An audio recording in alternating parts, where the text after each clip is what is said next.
Hey, NAMI students, Mr. Yance again. So we're going to continue on talking about the cerebrum. And this is where your foldable is going to come into play a little bit. So hopefully you're working on your foldables. This is actually going to be the top left tab. So we're going to start filling in the back side of those tabs. And I'm really excited about this part of notes because I think this is something that is will help explain a lot of things that you deal with on a daily basis. Why you're sitting in class and some subjects come really easy to you, some are harder. How do we make decisions? Why does sometimes decisions take a while to figure out? It's all got to do with the cerebrum processing system. So basically, this thing is what we're going to be talking about. So we're going to go back and forth between this slide, which I want you to put this in the middle of your foldable, and you're going to see we're going to write some stuff on there today. So here we go. So a little history. I'm not going to spend a ton of time. I'm not going to worry about the two videos up above there. Sometime you can watch those if you'd like. They're kind of interesting. But in the 1980s, a guy named Robert Stahl was one of the leading brain experts, still is, working for Arizona State. And he came up with this model of how the brain processes information. And most of it was correct. But then, as I said earlier in notes, the 90s came along and we started having PET scans and MRIs and CAT scans came on the scene. And we were able to see the brain working in real time, which is something Robert Stahl didn't have the luxury of seeing the brain working in real time. So we've changed it. We've streamlined it. We've added some stuff. At one time, we thought the brain was this short-term, long-term memory. There's more to it than that. So that's kind of where I want to start today, and we're going to spend several days on this. So kind of going off script a little bit, not necessarily a lot of stuff from the textbook. This is more from that workshop I went to. I told you about where I listened to Dr. Sosa, who was involved in streamlining and making the information processing model we have today. So the first part of this of your brain and how it processes information is you got to look at your senses. All right. So I know we have sight, hearing, touch, and you also have taste thrown in there, and we have the five senses. So if you look at these, we have smell and taste is part of those five. But the top three here, so what I like for you to do on this page right here is to circle the top three, sight, hearing, and touch. Draw an arrow someplace and put 95%. So what we found is even though we have the five senses, 95% of all new learning that we are going to experience from this point on comes from the sight in your ears, your eyes, your ears, and your sensory receptors. We get some things from smell, we get some stuff from taste, but most of it comes from the things that mainly the eyes. The eyes is the main one. Hearing's probably a distant second, and touch is a way distant third. Most of that comes from eyes. We're a very visual creature, okay? Now, here's what you need to understand, and this is what's this insane about how the brain functions. There are 40,000, as we speak, 40,000 bits of information per second coming into the brain. 40,000. Now, there is no way possible that we could process 40,000 bits of information. We would go absolutely insane, okay? Our brain has to sift through a mirage, a flood of information constantly, every second. So what I'd like for you to do, we got a little picture we use to describe the perceptual register, is these little diagonal lines. Think of them like a Venetian blind that we can close or open, okay? And put 40,000, write that on this picture somewhere, okay? So you're going to see throughout this diagram, we have a lot of outs, okay? And we throw a lot of information out, especially with this 40,000. Most of that, 39,900 and something, right? We're not going to pay attention to. We don't even know it came into our brain. Our brain will just throw it out and not even pay attention to it. That's the only way we can survive, okay? So most of that we don't listen to, but we do listen to some.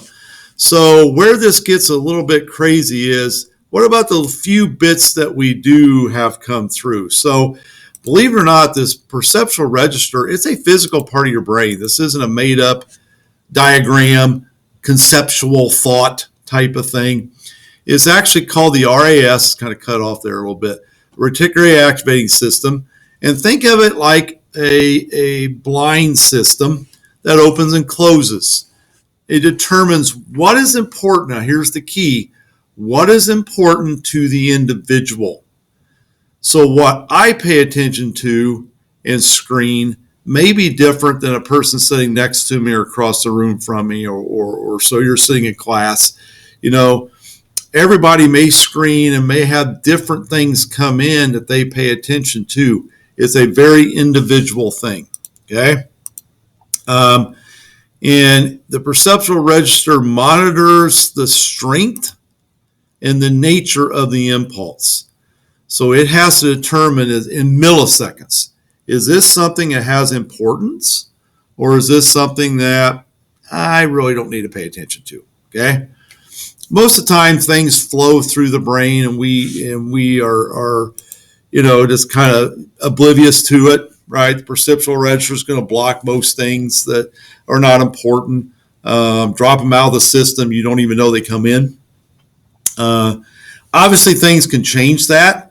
If I'm sitting in a room, the fire alarm goes off, or I smell smoke, or someone comes in with a kind of a threatening posture or something like that, or a snarling dog. I will talk more about this later.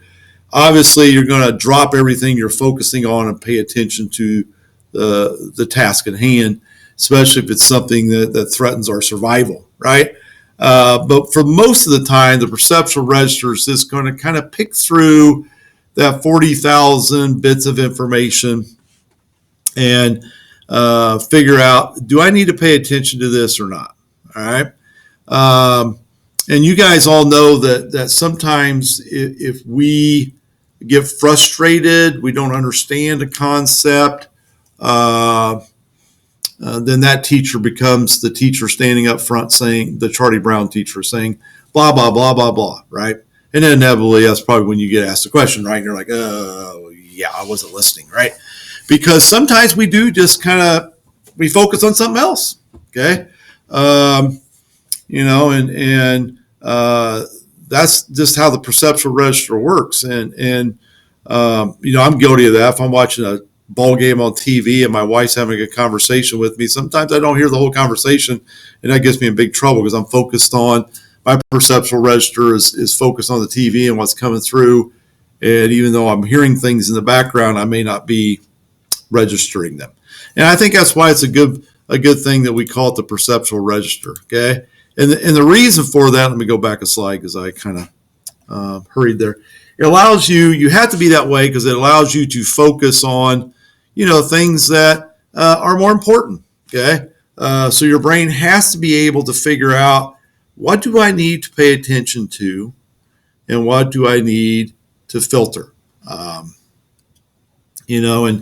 unfortunately, sometimes we get slanted with that. What I mean by that is sometimes personal agendas come in and we may not see what's happening in front of us the way we should see what's happening in front of us, if you know what I mean. Sometimes we interpret things that maybe aren't really true, and we have to be careful with the perceptual register. And that's a very individual thing, as I said before. That's something that everybody has to figure out. Their brain has to figure out, is this information I need to go on through and see if I need to look at it a little bit more? We'll talk about short term and some of these other things. Or do I just need to toss this stuff out right here? Okay.